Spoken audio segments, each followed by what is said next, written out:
Magandang araw kaibigan! Tuloy po kayo sa Felicidad's Channel.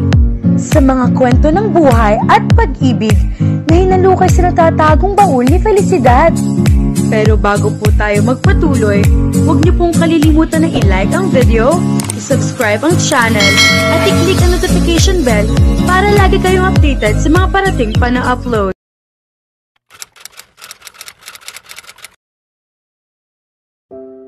Ilang sandaling shocked lang na naniga si Lorene sa loob ng mga bisig ni Bernard habang patuloy siya nitong hinahalikan.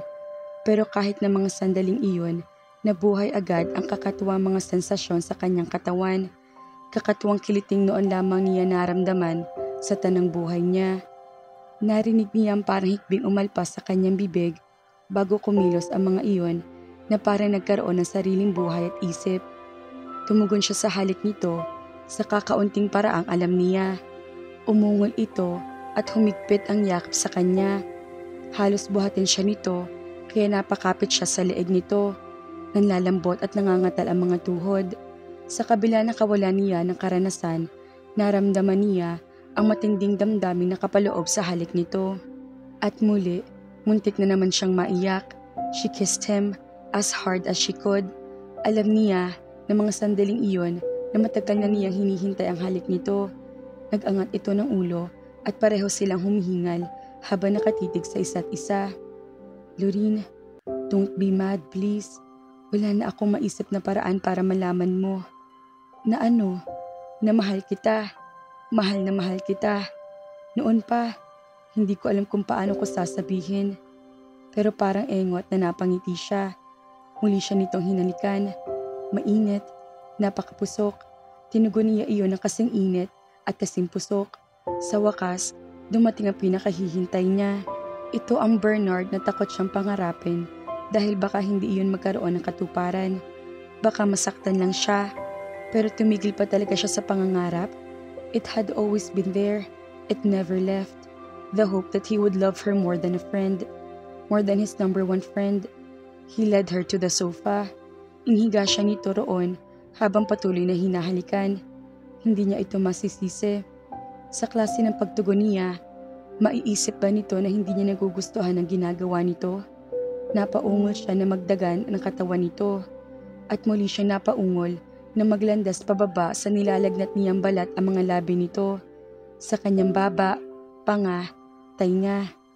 Nakiliti siya sa mainit nitong hininga.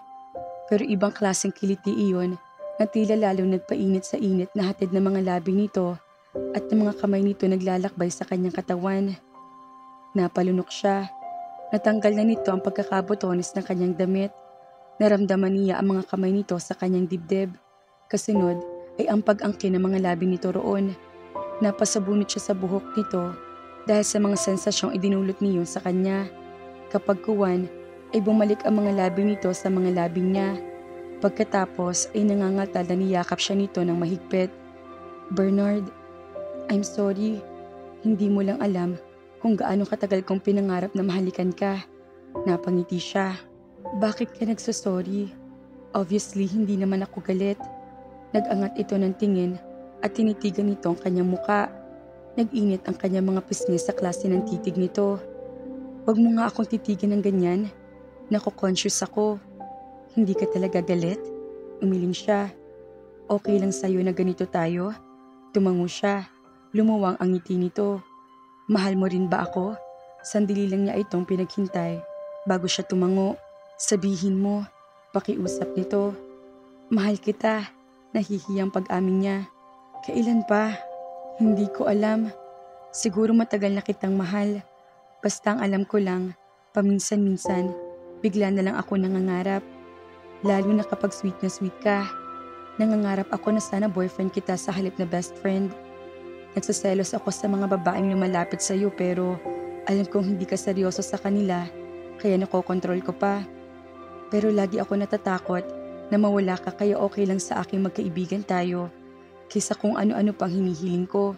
Lumunok ito. Ako? Matagal nang sigurado sa nararamdaman ko para sa iyo. College pa lang tayo. Kaya lang, napaka-perpekto ng friendship natin. Natakot ako magbago ka sa akin kapag nahalata mo kaya tinago ko. Sabi ko, maghihintay na lang ako kung kailan ka nahanda. Ni hindi mo pinapansin ang mga naniligaw sa'yo. Hindi mo sila nagugustuhan. Hindi ka pa handang ma-in-love. Kaya matagal akong secured na isang araw. Makikita mo sa akin kung ano man ang hinahanap mo at magiging tayo. Umayo sila ng higa.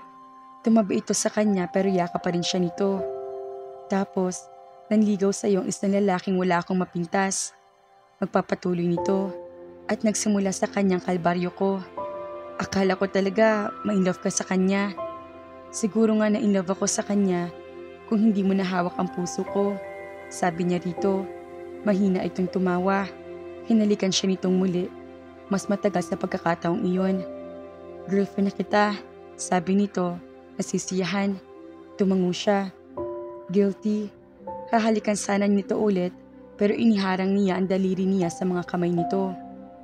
Oops, magkalinawan muna tayo. Ano ang mga magbabago sa atin?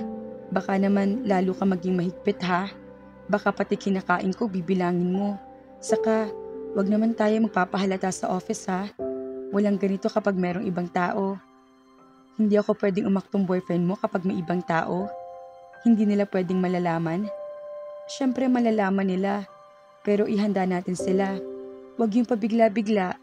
Gusto ko sana tayo na lang muna mag-enjoy sa secret natin. Alam mo yun, bago natin i-share sa iba. So, okay lang sa'yo na malaman nila? Tumungo siya.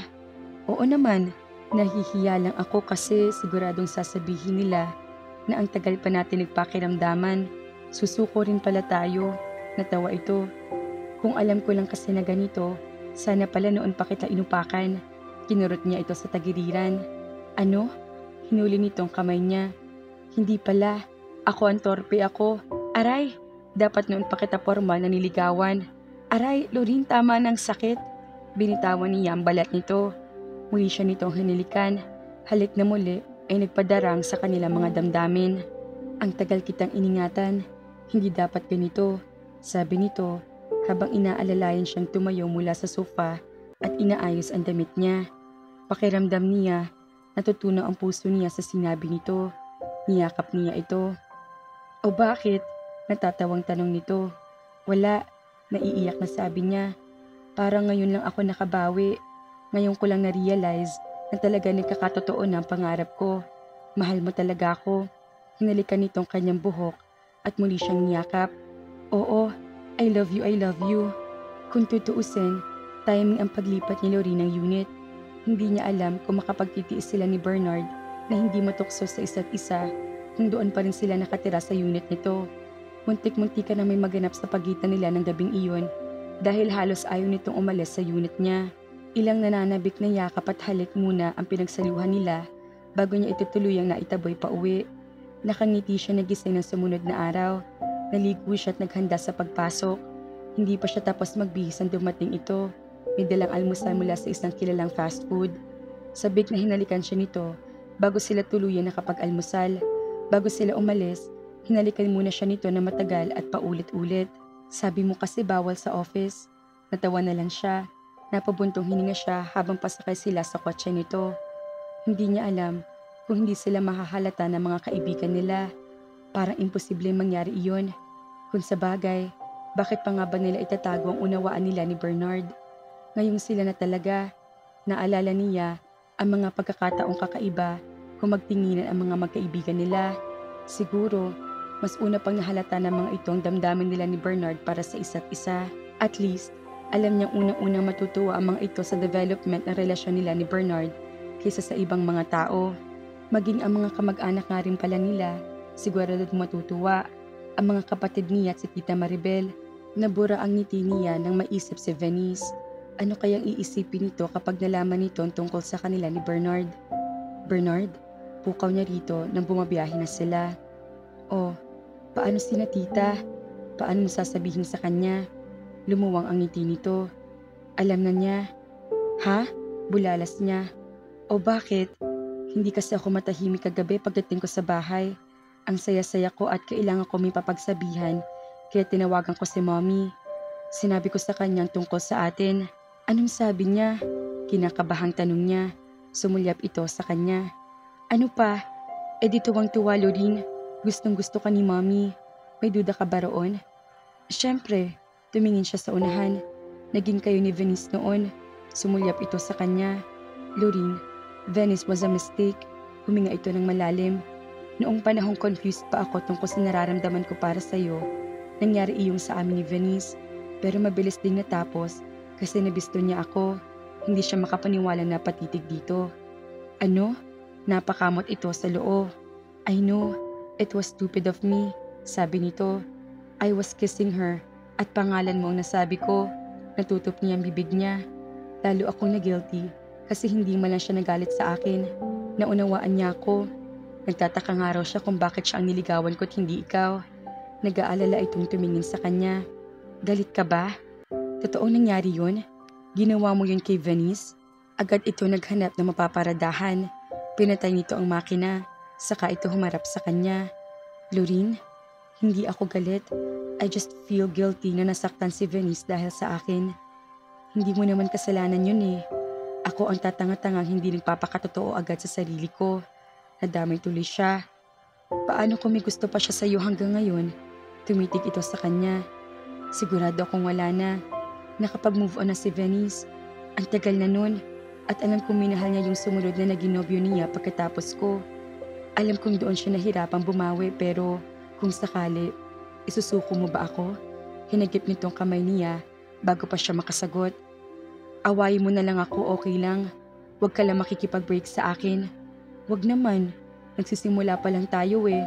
Natatawa niya itong tinampal. Ano ka ba? Anong break ka agad dyan? Ano naman ang akala mo? Makakalusot ka ng ganun lang kadali? Hindi uy. Hinagip nitong muli ang kamay niya at hinalikan iyon. Pagkatapos, kinalag nito ang seatbelt nito. Ganoon din ang ginawa sa seatbelt niya. Anong ginagawa mo? Gusto lang kitang yakapin. Sandali lang. Kinabahan ako sa iyo eh. Ikinalong niya sa mga kamay niya mukha nito. I love you. Napangiti siya sa naramdamang saya na malayo niyang nasasabi iyon dito. I love you. O ano, natatakot ka pa? Yumuko ito at hinalikan ang mga labi niya. Matagal, nakangiti na ito nang mag-angat ito ng muka. Hindi na, sinulyapan niya ang suot niyang relo. Malilate na tayo. Nakangiti pa rin ikinabit ulit nito ang mga seatbelts niya. I love you too. Anito bago muling pinaandar ang sasakyan. Pero hindi ibig sabihin nito, hindi pa rin ako nagigilty sa nangyari. Siyempre kapatid ko sa Venice. I have to be sure. Okay, anong gusto mong gawin? Kailangan mo ng tulong? Ngumiti siya. Hindi ko pa alam. Pag-iisipan ko pa. Pero naiisip niya ang banding nila magkapatid sa Holy Week. Alam niya masisiyahan si Venice kapag nalaman nitong masaya siya. Pero gusto pa rin niya bumawi dito sa sakit na dinanas nito na hindi niya alam na siya ang dahilan. Ano man ang plano mo, I'll be here, okay? Okay, thank you. Basta out of the question ang breakup. Manino yun ha? Natawa ito. Ang kulit mo. Sabi ng hindi eh. Okay, baka kasi magbagong isip mo. Sabi nito. Natawa siya. Hindi pa sila nakakarating sa office na magaling ang cellphone niya. Si Corina iyon. Nagtatakang sinagot niya ang tawag nito. Loreen? Corina, malapit na kami. Bakit? Loreen, kasi tungkol kay Trisha. Kasama niyo ba siya? Bumisita ba siya sa'yo kagabi o kaya kay Bernard? Kumunot ang noon niya. Si Trisha? Hindi. Hindi namin siya kasama.